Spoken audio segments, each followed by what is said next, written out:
Oke, kita mulai ya. Assalamualaikum warahmatullahi wabarakatuh. Selamat siang semuanya.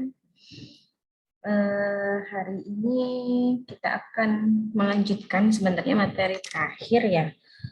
Sebenarnya maaf ya, agak telat karena tadi saya baru selesai rapat di KPA, jadi baru bisa mulai jam sekarang, gitu ya.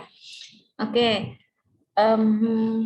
hari ini kita akan masuk, sebenarnya ini materi untuk PBO-nya sendiri itu sebenarnya udah habis, sudah selesai. Jadi materi inti maksudnya ya, materi inti untuk PBO-nya sendiri udah selesai, yaitu apa namanya? Kita membahas pilar OOP, kemarin kan ada abstraksi, kemudian enkapsulasi, terus inheritance ada whole part, ada abstract interface, seperti itu, terus juga masuk kepada apa namanya polymorphisme ya, polymorphisme, terus overloading sama overriding. Nah, itu semuanya adalah materi inti dari PBO.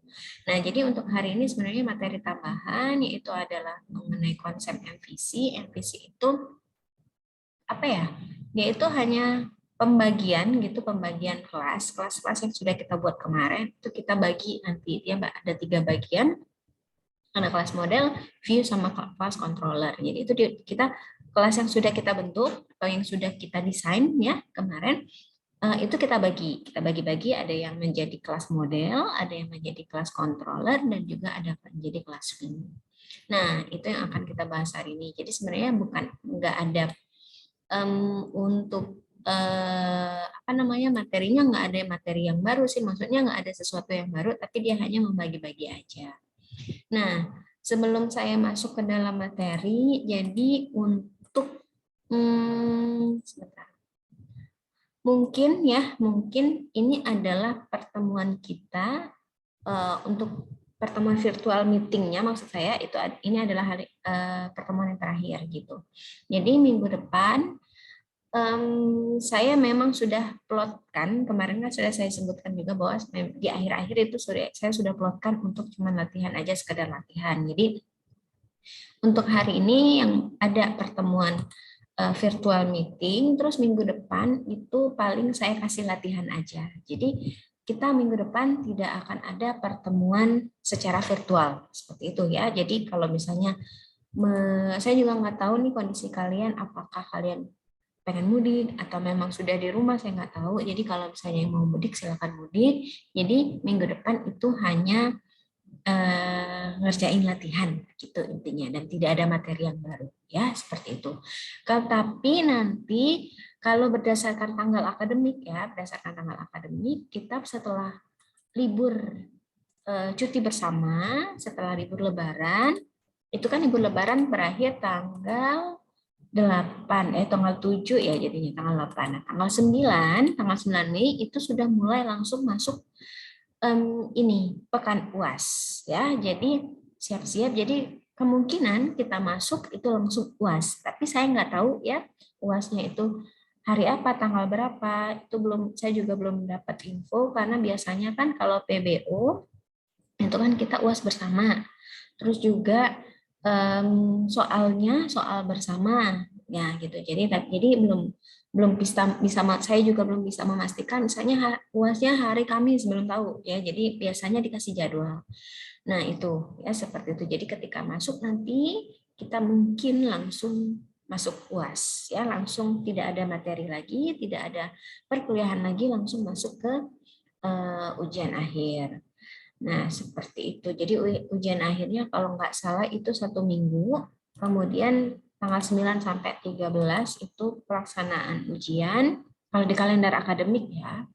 Terus tanggal 16 sampai tanggal berapa ya? 18 itu kalau ada yang remedi. Terus tanggal 19 sampai 20 gitu, itu terakhir masuk nilai langsung. Jadi perlu diingatkan setelah UAS Lebaran jangan ngilang lagi karena langsung UAS, takutnya kalian ngilang UASnya ketinggalan ya, seperti itu. Oke. Mungkin saya langsung masuk aja ya ke materinya. Materinya singkat sih, nggak lama, nggak panjang, nggak terlalu banyak sih maksudnya. Saya langsung aja masuk ke dalam materi MVC ya tentang model view controller.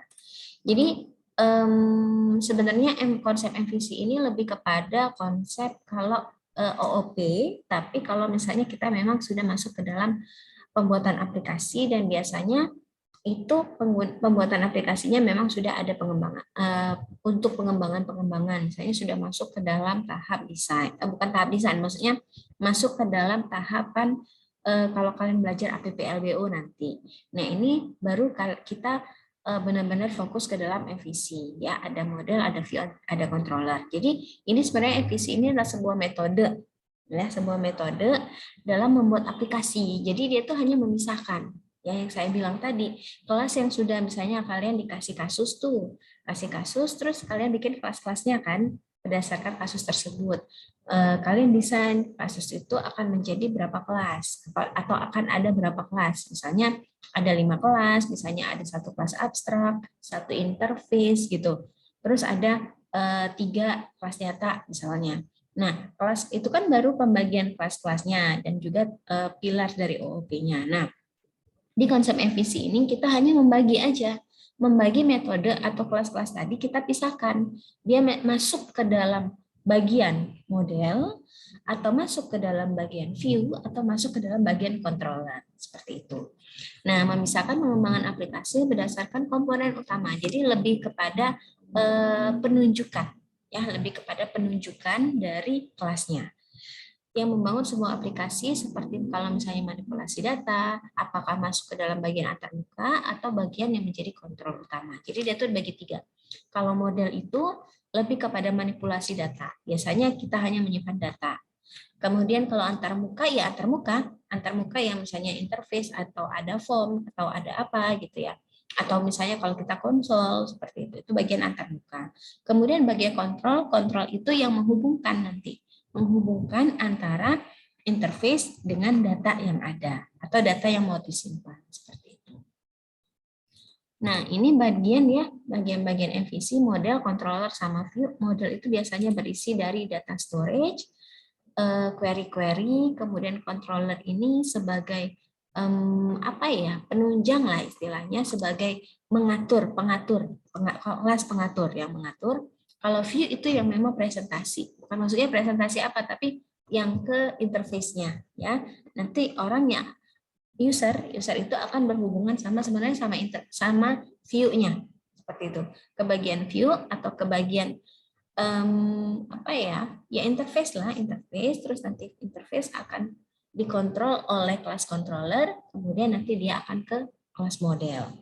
Jadi biasanya kalau kemarin itu kalau view, kalau kita di dalam NetBeans ya kita itu kan sudah ada sebenarnya kalau untuk bagian desain formnya seperti itu. Nah itu bagian view nanti masuk.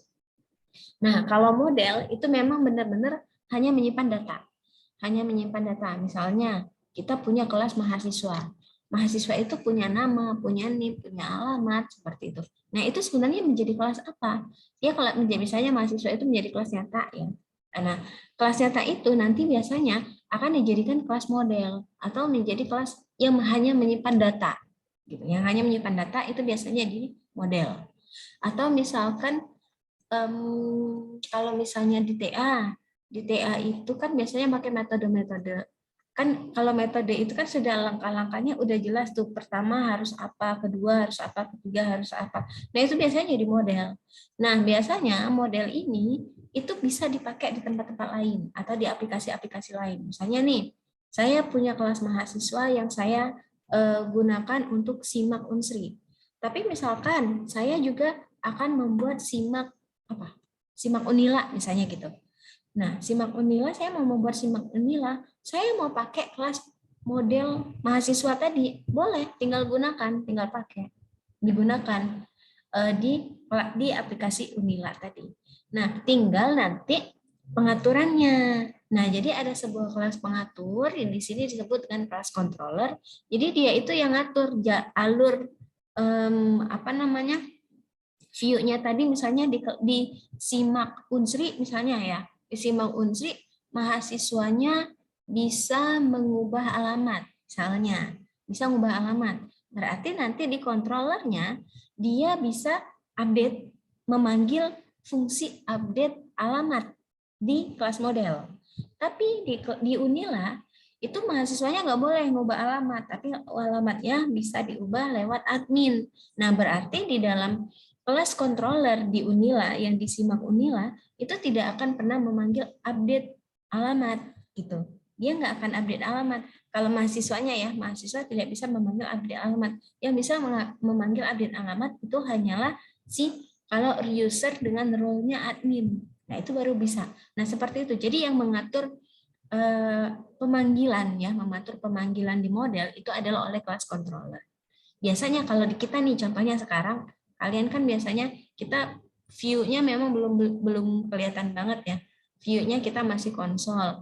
Nah, kalau saya contohkan yang kalian biasa pakai atau kalian biasa kerjakan, itu modelnya itu biasanya kalau saya suka pisahin ya.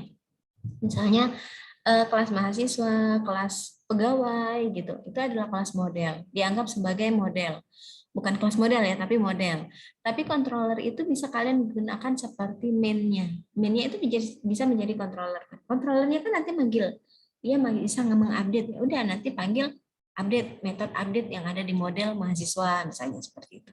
Nah, seperti itu. Jadi dia itu hanya pembagi atau pemecah ya. Pemecah dari ini yang mana yang merupakan data atau merupakan kelas yang hanya menyimpan data, yang mana yang merupakan kelas yang untuk mengatur, dan yang mana yang merupakan kelas untuk view atau hanya untuk interface aja begitu. Di MVC itu seperti itu aja, bukan membuat kelas baru atau membuat kelas baru seperti interface, inherit, abstrak gitu kan. Itu kan ada apa sih? Ada semacam ininya ya, ada semacam ketentuan. Nah, kalau MVC ini enggak, kita hanya membagi aja, memisahkan yang mana akan menjadi kelas model yang hanya menyimpan data, atau yang mana yang menjadi kelas controller yang mengatur hubungan antar kelas, dan yang mana yang menjadi kelas view, seperti itu. Nah, yang perlu diingat di sini adalah kalau misalkan kita sudah men-set ya kelas itu menjadi kelas view, kelas controller, dan di dalamnya ada model. Nah, jadi kalau dari view itu tidak boleh langsung ke model. Misalnya di dalam tampilan atau di dalam form. Form itu mau mengupdate misalnya, mau mengupdate alamat mahasiswa ya. Mahasiswa masuk lihat tampilan, terus dia mau mengupdate alamat mahasiswa. Nah, dari view ini tidak boleh langsung update langsung ke model, tapi dia harus lewat controller. Controller ini yang akan ngatur nanti. Oh, kalau dia memilih update alamat, jika dia pilih update alamat, maka dia akan memanggil metode update alamat yang ada di model, seperti itu. Jadi dari view itu tidak boleh langsung ke model, atau dari model juga tidak boleh langsung ke view. Dia harus antara view harus lewat controller, ke controller baru ke model. Begitu juga sebaliknya. Ya, dari model harus lewat controller, dari controller baru nampil ke tampilan di layar. Nah, itu ya jadi ketentuannya. Tapi misalkan, Bu, saya punya ada 2 kelas controller, boleh nggak dari controller ke controller? Boleh. Jawabannya boleh. Jadi misalnya controller, ada kelas controller lagi menggunakan kelas controller lain, atau memanggil atau berhubungan gitu, ya silakan controller dengan controller. Tapi yang tidak diperbolehkan itu adalah dari view langsung ke model. Sebenarnya bisa nggak, Bu? Ya bisa aja. Tapi kita akan kehilangan keunggulan dari MVC ini. Nah, di sini ada beberapa keunggulan dari MVC. Yang pertama, kita itu bisa dipakai lagi komponen antarmuka tersebut. Selain antarmuka, kita juga bisa memakai kembali yang model tadi gitu. Jadi kalau misalnya kita langsung manggil, itu kan harus mengubah coding yang banyak kalau misalnya mau dipakai tempat lain. Tapi kalau misalnya kita hanya kita bukan langsung manggil, kita lewat controller, ya udah nanti kelas model sama kelas view-nya bisa dipakai, berarti kita hanya lewat mengubah sedikit di bagian controllernya aja. Nah, itu lebih gampang ya. Jadi kemampuan untuk mengembangkan aplikasi dengan antarmuka secara terpisah. Ya, jadi karena dipecah-pecah tadi ya, dipecah-pecahkan gitu. Kemudian kemampuan untuk melakukan pewarisan dari berbagai bagian yang berbeda pada suatu hierarki kelas. Nah, ini juga mempermudah ketika kita menggunakan inheritance. Jadi kalau inheritance itu lebih gampang ya. Biasanya kalau misalnya yang model itu kan pasti akan misalnya model itu ada inheritance-nya. Jadi berarti kita hubungan antara inheritance di dalam modelnya aja, tidak mengganggu view ataupun tidak mengganggu controller. Kemudian kemampuan untuk mendefinisikan kelas pengaturan tampilan ya karena tampilannya kan terpisah tadi, jadi kita lebih kalau misalnya tampilannya kita ubah dan ada kesalahan dan dia tidak akan berpengaruh terhadap controller sama model yang kita buat gitu. Jadi ya udah salahnya di view aja, kita nggak perlu ngutak-atik yang tempat lain seperti itu. Nih ya, framework berbasis MVC. Jadi sebenarnya MVC ini lebih kepada framework ya. Kalau di dalam yang kelihatan banget MVC-nya itu karena saya belajar atau bukan belajar sih, saya pernah pakai yang PHP gitu, yang code igniter. Itu kalau di CI ya, atau di code igniter itu foldernya itu udah dipisah, yang mana menjadi folder kelas view, yang mana menjadi folder kelas model, yang mana folder kelas controller. Jadi dia itu memang sudah memecah seperti itu. Jadi kita lebih mudah. Tapi kalau di dalam Java ya, contohnya di dalam Java, di dalam NetBeans itu nggak ada. Kita sendiri yang menentukan. Gitu. Kita sendiri yang men-set bahwa kelas main form itu adalah kelas view misalnya. Nah, kita sendiri yang menentukan. Nggak ada yang pembagian seperti itu. Tapi kalau misalnya di dalam Laravel ataupun CI itu udah terpisah banget, kelihatan. Jadi berarti di dalam, kita anggap aja folder ya, ngomongnya folder, dalam folder view berarti semuanya kelas yang ada dalam folder view itu adalah bagian view gitu. Semua kelas yang ada di dalam folder model ya udah itu adalah model, berarti kelas model yang hanya menyimpan data-data aja. Kalau di controller berarti semuanya itu adalah kelas kontrol yang hanya mengatur sebagai pengatur. Itu benar-benar sudah dipisah ya, dipisah sama PHP. Ada juga Ruby on Rails, kemudian Django sama Flash ya.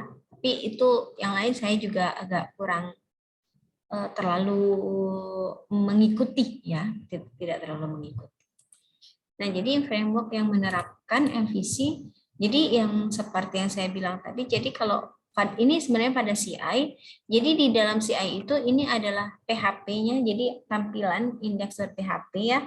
Karena saya singkat aja di sini. Jadi index.php dia akan terdiri dari ada view-nya di sini. Nah, di sini baru nanti akan ada class controller atau application controller. Dia yang ngatur kita mau menggunakan library atau menggunakan model atau menggunakan apa yang ada di sini, dia yang ngatur oleh si application controller. Seperti itu secara garis besar ya.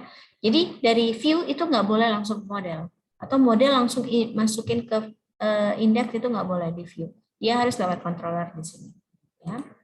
Laravel juga sama sih, kurang lebih nggak jauh beda. EII gitu ya, framework sama juga. Itu ada Falcon juga sama.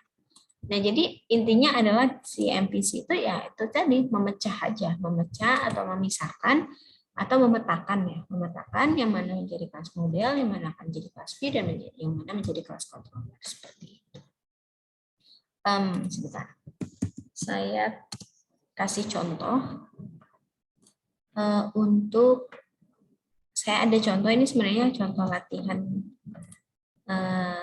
ini ya, latihan bukan latihan kalian sih, tapi di sini sudah menerapkan konsep MVC. Mungkin dengan contoh kalian bisa lebih jelas ya. Sebentar, saya tampilkan dulu. Nah, ya, ini kodenya. Jadi framework kalkulator ini saya jadikan dia sebagai kelas view ya, karena dia ada desainnya atau ada formnya seperti itu. Kalau yang ada form-formnya pasti udah kelas view, udah jelas ya. Ya ada formnya. Nah, jadi di kelas view ini atau frame kalkulator ini kalkulator sederhana, yaitu hanya ya kalau angka 1 dia ngeset aja, kemudian kalau operator juga yaitu hanya memilih, kalau hanya memberi tanda aja, terus baru Prosesnya itu pada saat dia klik sama dengan di sini. Jadi ketika dia klik sama dengan, ya, dia itu akan menghubungi, istilahnya menghubungi C kalkulator atau controller kalkulator. Dia membuat objek kalkulator, C kalkulator, dia membuat objek ya dengan parameter-parameter yang sudah disediakan. Kemudian setelah itu dia akan menghubungi atau memanggil metode perhitungan. Nah, jadi dia memanggil metode perhitungan ini yang ada di controller kalkulator. Nah, jadi pada saat dia membuat objek tadi kan dia masukin parameter kan, operan satunya berapa, operan duanya berapa, kemudian pilihnya itu adalah menjadi operatornya, ya, misalnya tambah atau kurang atau kali atau bagi. Jadi ketika dia memanggil metode perhitungan, dia operatornya akan nunjuk gitu, istilahnya nunjuk operator mana yang akan atau operasi mana yang harus dijalankan. Jadi kalau misalnya dia memilih tambah, misalnya case-nya 1, berarti kita memanggil K ini adalah objek kalkulator.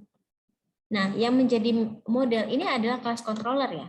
Nah, yang menjadi model itu benar-benar kalkulator secara murni. Jadi nggak ada if else-nya lagi di dalam controllernya. Jadi di dalam modelnya nggak ada if jika pilih operator A operator jumlah maka ini nggak ada. Jadi di dalam kalkulatornya itu udah benar-benar murni kalkulator gitu. Kalkulator kan ada operan ya, angkanya, kemudian apa yang bisa dilakukan gitu kan, penjumlahan, perkalian, pengurangan gitu. Jadi di sini ada operannya OP1, OP2 karena hanya dua angka. Ini konstruktor tanpa parameter, konstruktor dengan parameter. Ini setter getter ya, setter getter. Nah, di sini langsung penjumlahan ya. Penjumlahan perhitungannya gimana yang bisa dilakukan oleh kalkulator biasa. Penjumlahan, pengurangan, perkalian, pembagian. Udah, gini aja kalkulator. Jadi model kalkulator ini bisa dipakai, misalnya sekarang saya membuat kalkulator sederhana. Nanti saya mau membuat kalkulator saintifik. Ya udah, kalkulator sederhana misal saya pakai lagi kan. Saya pakai, terus misalnya ada yang saintifiknya saya tambahkan. Dan nggak ngubah lagi nih si model kalkulator.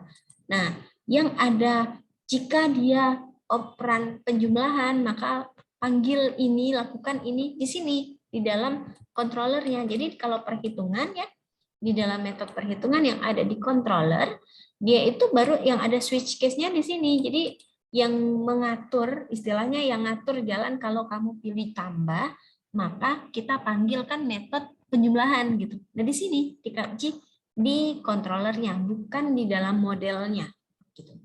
Jadi hasil kan ini adalah return-nya K ini adalah objek dari kalkulator. Kita panggil metode penjumlahan. Kalau dia yang pilih pengurangan, dia kita panggil metode pengurangan. Kalau perkalian begitu juga, pembagian begitu juga. Kemudian nanti kan dia menghitungkan, misalnya penjumlahan dia hitung. Penjumlahan berarti OP1 tambah OP2. Ya udah dihitung kan, misalnya 1 tambah 2. Dia kembalikan nilai 3. Dia kembalikan nilai 3-nya bukan langsung ke frame, tapi lewat sini dulu. Ditampung di hasil 3 misalnya. Terus nanti dari hasil, dia akan mereturnkan kembali di model perhitungan tadi, di frame baru. Berarti akan di sini hasilnya kan adalah 3, baru ditampilkan ke layar. Seperti itu.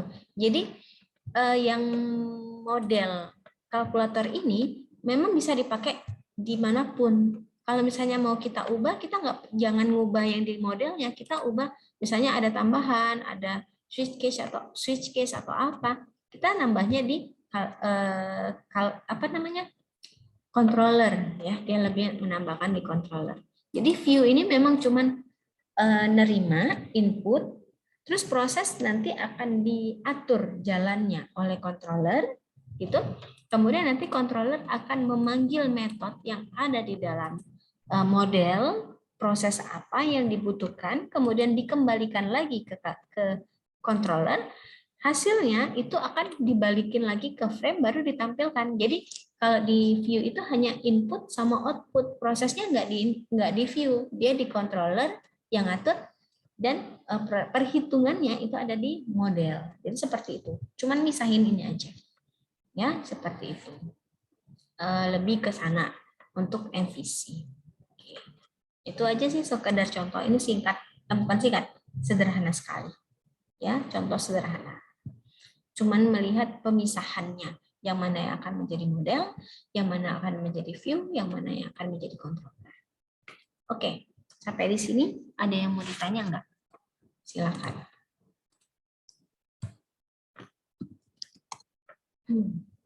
Silakan kalau ada yang mau ditanya.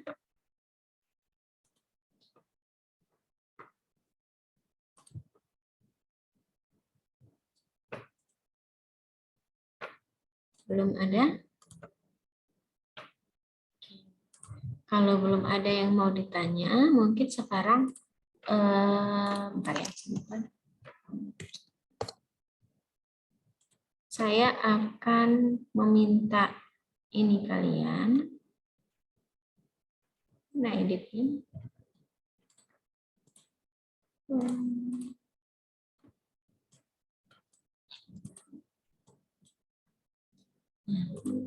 Jadi kan minggu depan itu adalah saya mau ngasih latihan. Sebenarnya latihan yang mungkin akan masuk untuk UAS. Ya, yang mungkin akan masuk untuk UAS. Jadi saya mau minta pendapat lah ya istilahnya ya. Pendapat dari kalian, kira-kira kalian pengennya bentuk yang bagaimana? Apakah silakan diisi di Padletnya, itu sudah saya kirim di chat. Bentuk soal yang bagaimana sih yang kalian pengen? Itu apakah yang bentuknya studi kasus atau bentuknya yang bagaimana, silakan kalian tulis di Padletnya. Jadi tapi saya tidak bisa memastikan bahwa soal minggu depan yang akan saya kasih itu akan adalah soal UAS, belum tahu. Nggak bisa saya mastiin gitu karena ya apa ya? Karena soalnya kan itu nanti akan bersama dosen lain gitu. Akan digodok lagi atau akan didiskusikan dengan dosen lain. Nggak tahu, itu hanya sebagai kisi-kisi aja.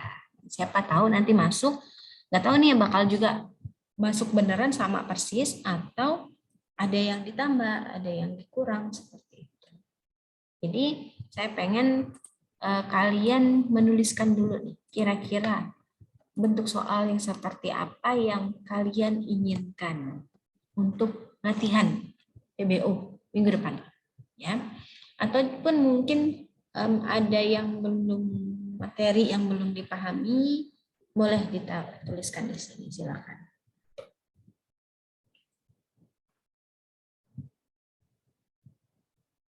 Studi kasus, siap.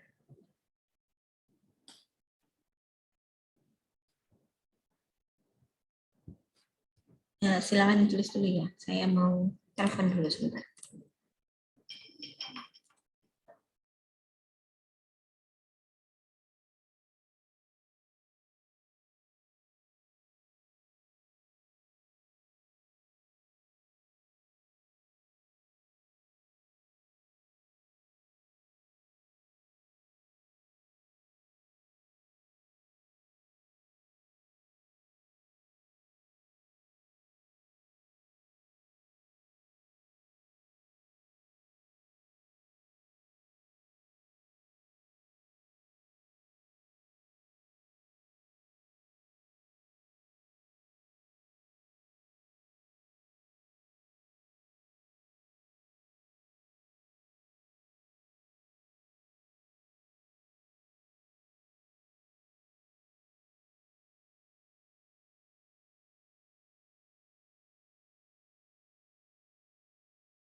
Oke.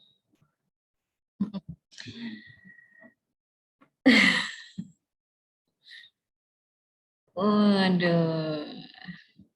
Saya tanggapin yang ini dulu ya. Hmm, bertanya materi UAS dari mana sampai mana? Dari awal sampai poli. Ya, jadi MVC nggak masuk. Ya, dari awal sampai polimorfisme. Baru itu materinya. Jadi MVC enggak. Ini cuma sampai yang benar-benar materi inti ya dari PBO. Terus minta studi kasus ya, tapi detailnya dijelaskan. Oke, baik. Kalau untuk studi kasus detailnya dijelaskan, ya oke lah, bisa deh. Nanti saya coba untuk kasih studi kasus yang agak jelas ya detailnya. Kalau kemarin memang agak random, bukan agak random, kalian lebih lebih harus menghayal gitu ya, apa detailnya. Gitu. Oke, terus apa tadi? Mana ya? Pengerjaan kasus dengan waktu pengerjaan sehari sekalian magang. Ya, jadi untuk ini kalau latihan ya, kalau untuk latihan minggu depan bisa pengerjaan kasus dalam waktu 1 hari itu bisa dikondisikan lah maksudnya.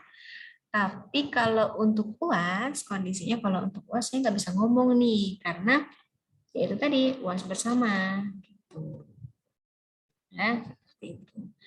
Tapi kalau untuk yang minta pilihan ganda,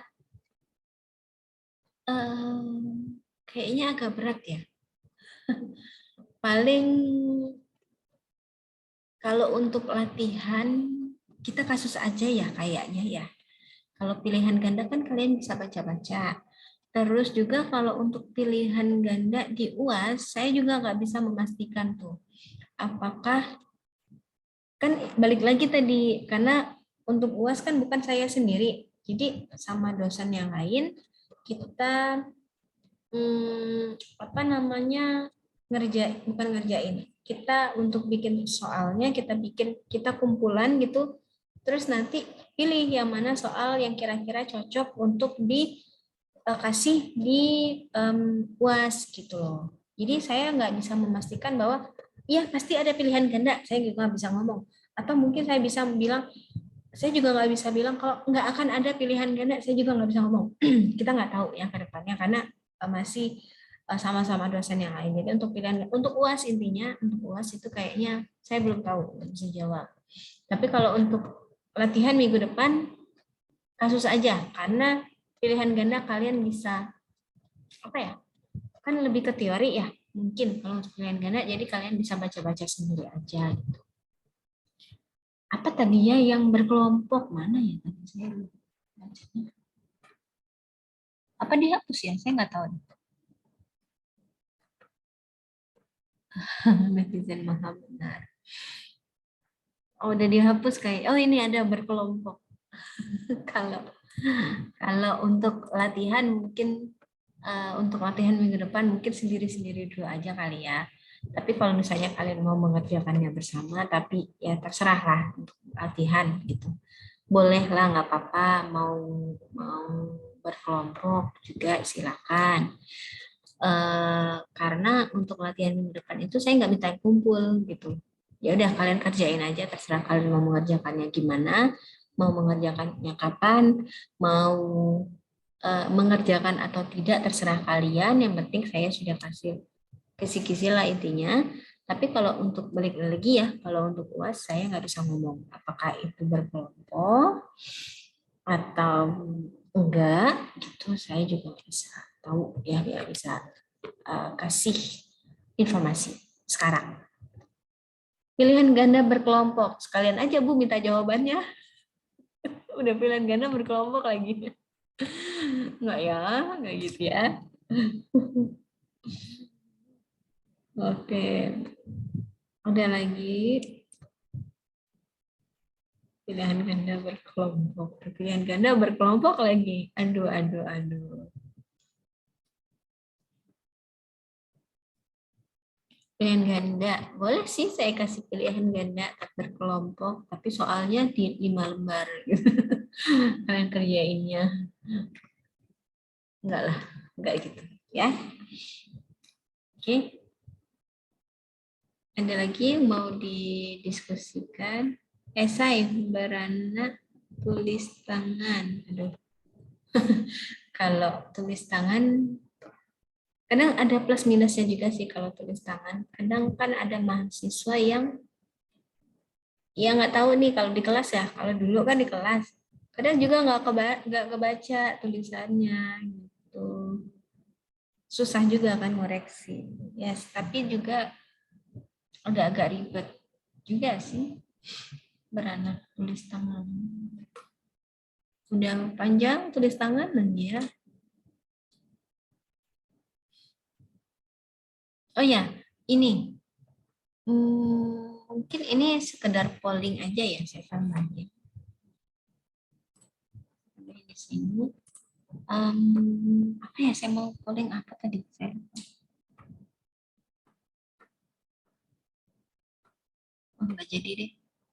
Jadi mungkin lebih kepada ini ya, untuk teori sama prakteknya mungkin lebih kepada imbang gitu. Maksudnya mungkin ada yang saya minta bikin desain kelas, terus nanti ada yang bikin coding gitu ya, karena memang UAS untuk UAS ya, sama latihan dulu.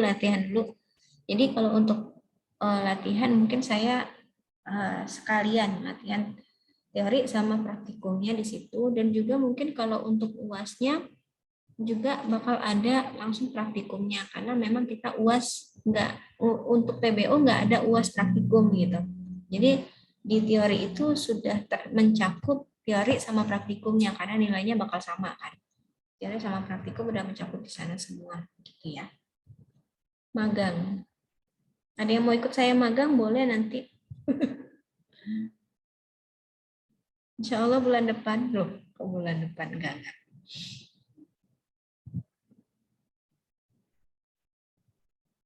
Ya. Oke.